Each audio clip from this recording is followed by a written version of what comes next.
Thank you so much.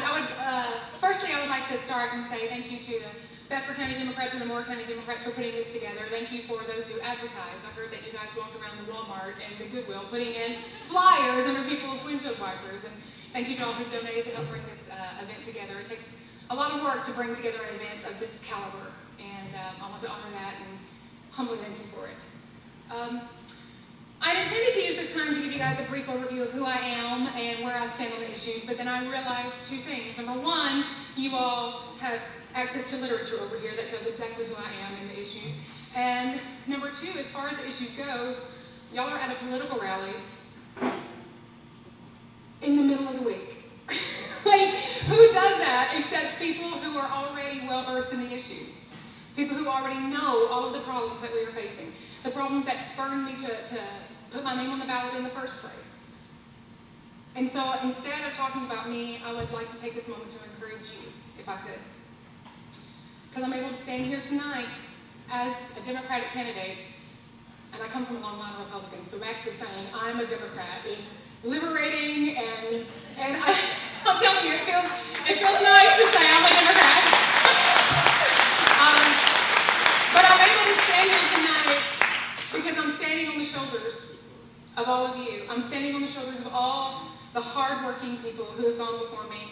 There are many in this very room tonight who fought for civil rights in the Jim Crow era.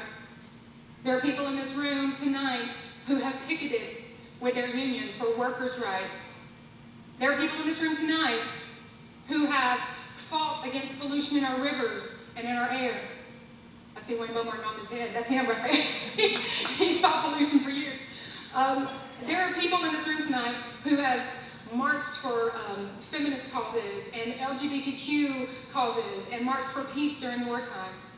And for decades, you all have stood against those who are desiring to profit from the most needy and the most weak in our area. And it's because of you, and it's because of your hard work and influence that I'm able to stand here tonight. And I make it emotional because I just want to thank you. Because I never knew until I became an adult and a mom how much of what we have as a society is because of your hard work. So I'm going to actually just thank you for Title IX. That's y'all. Thank you for integrated schools. Thank you for minimum wage and weekends and paid sick leave. Thank you for marriage equality and a woman's right to choose. Thank you for TennCare. Thank you for always looking out for the person who's downtrodden. You guys have always fought, no matter how the cards and the odds have been stacked against you, because y'all are scrappy. I don't want to pick a fight with y'all scrappy. And it's because of you that we've come so far, but you're here tonight because you know we have a longer way to go. We have a long way to go, and we have to continue this in this election. And I know that it can be disheartening. I've read the polls, and I see all the yard signs. I drive past them the same as you. And I know that Tennessee is almost certainly a red state. And it can sometimes feel that you are that tiny little bitty dot of blue in the middle of this red state. But I'm here to tell you that you're not alone. And your voice is needed. And you have a moral obligation, despite the odds and the numbers, to not only turn out and vote, but to educate others on the issues and of the importance of their vote. We have a moral responsibility with our issues. We have a moral responsibility to take care of the thousands of veterans who don't have any access to affordable health care. And we have a moral responsibility to bring back the $1 billion that our taxpayers have paid and bring it back into our state to help our rural hospitals. We've had 7 hospitals closed across the state. Bedford County General is at risk. I met with Mitchell Frank, CEO, and those were his exact words. It's critical that Insure Tennessee gets passed. It's critical for our own hospital. Those jobs that are there, that's tax revenue, sales revenue, all in this area. And then, of course, like she was saying, the humanitarian effect. I was door knocking the other day, and this woman said, my brother-in-law just died. He got sick, didn't have any insurance, didn't go to the doctor. A few weeks later, he died. Can you believe that? That's real life. That's a real person. They're called real issues for a reason, because they affect real people. I just went off script, sorry about that. Okay, we have a moral responsibility to ensure that the schools, even in the poorest areas, are fully funded. I can't get over that we have a surplus and our schools are not fully funded.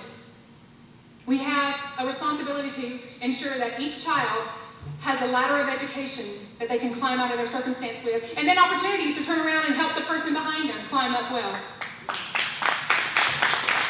And as far as opportunities go, we have a moral responsibility to provide equal opportunities to our friends, our neighbors, and fellow Tennesseans, regardless of their race, their religion, their gender, their sexual orientation, or gender identity. Fair and equality for all. We have a moral responsibility to provide a sexual harassment and abuse-free workplace for state employees, and to protect these victims from a financial retribution and repercussions when they report it. But this is the big one that I want to talk to you about. Ultimately, we have a moral responsibility to be loud and proud and informative. Research has shown time and time again that the more informed and educated a voter is, the more Democrat they lean. You're nodding your head. You know exactly what I'm talking about. It's true. And I know that it's scary to put a yard sign in your yard. I know it's scary to publicly proclaim, I'm supporting a Democratic candidate in this kind of rural area that kind of leans red. It's a little scary to do that. But we need to be louder now than we ever have been, because we won't be bullied into silence by the bluster of others.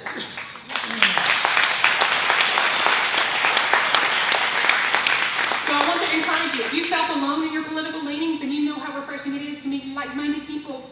The first time that I walked into the Bedford Democrats, I was like, oh, these are my tribe. This is my people.